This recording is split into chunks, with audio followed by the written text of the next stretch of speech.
Welcome to our channel. కష్టాల్లో ఉన్నాం నాయనా, మా కష్టాల్ని గట్టెక్కించు, మేము తెలిసిన వారమే కదా, మమ్మల్ని నమ్ము అంటూ ఒక దంపతులు జగదీష్ అనే వ్యక్తిని బురుడి కొట్టించి దాదాపు 6,00,000 డబ్బును కాజేసి ఉడాయించేశారు.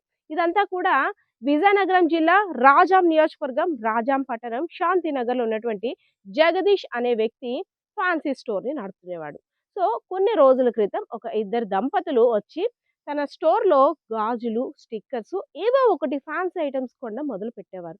రోజు రోజు కూడా తన దగ్గరికి వచ్చి స్నేహాన్ని, పరిచయాన్ని పెంచుకున్నారు. సో, మా దగ్గర దాదాపు 20 తులాల బిస్కెట్ ఉంది. Gold biscuit.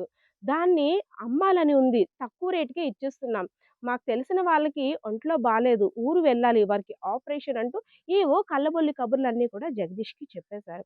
సో, సరే తెలిసిన వాళ్ళే కదా! రోజు కూడా నా షాప్‌కి వచ్చి ఏవో ఒకటి కొంటున్నారు. అందులో బంగారం అంటున్నారు కాబట్టి నాణ్యత తెలుసుకోకుండా మనం కూడా వ్యాపారం చేయలేం కాబట్టి, సరే మీ దగ్గరున్న బంగారాన్ని తీసుకురండి. దాన్ని ఎలా ఒకలా మనం సేల్ చేద్దాం. నేనే తీసుకుంటాను అవసరమైతే అని జగదీష్ కూడా వాళ్ళకి హామీనిచ్చాడు.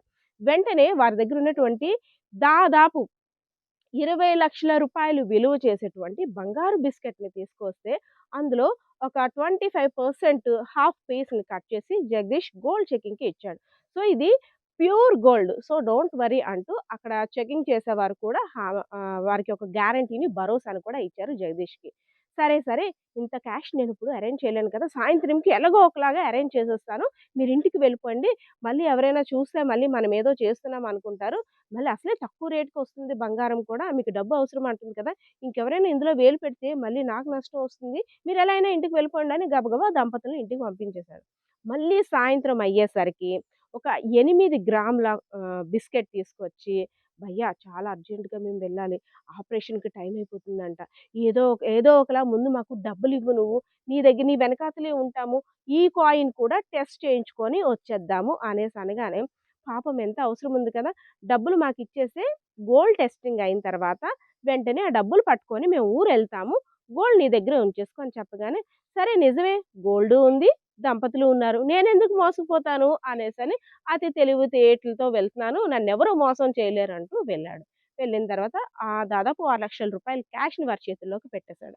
పెట్టేసిన తర్వాత ఈ 8 తులాల గోల్డ్ బిస్కెట్‌ని టెస్టింగ్ తీసుకెళ్తే అది డమ్మీ అని తెలిసింది. ఇది బంగారం కాదు నాయన నకిలీ బంగారం. నువ్వు మోసపోయావు అనేసని. మొన్న తెచ్చిందయితే మాత్రం రియల్ గోల్డ్, ప్యూర్ గోల్డ్ అది. ఆ బిస్కెట్టు 20 తులాల వరకు ఉన్నటువంటి ఆ బిస్కెట్టు. కానీ ఇది మాత్రం కాదు నాయన అంటూ గోల్డ్ చెకింగ్ వాళ్ళైతే మాత్రం చెప్పారు. సో, వెంటనే వెనక్కి చూసేసరికి దంపతులు లేరే. డబ్బులు పోయాయి. బంగారము పోయింది. అయ్యో! నేను మోసపోయానంటూ పోలీసుల్ని ఆశ్రయించాడు. సో, బంగారమైనా సరే, ఏదైనా సరే అపరిచిత వ్యక్తులు 2 రోజుల ముందో, నెల రోజుల ముందో వచ్చి పరిచయం ఏర్పరచుకొని డబ్బు కోసం బుట్టలో వేసే వారి పట్ల చాలా అప్రమత్తంగా ఉండాలని పోలీసులు ఎన్నిసార్లు హెచ్చరికలు జారీ చేసినా దురాశ దుఃఖానికి చీటంటారు కదా! తక్కువకొచ్చేస్తుంది బంగారం.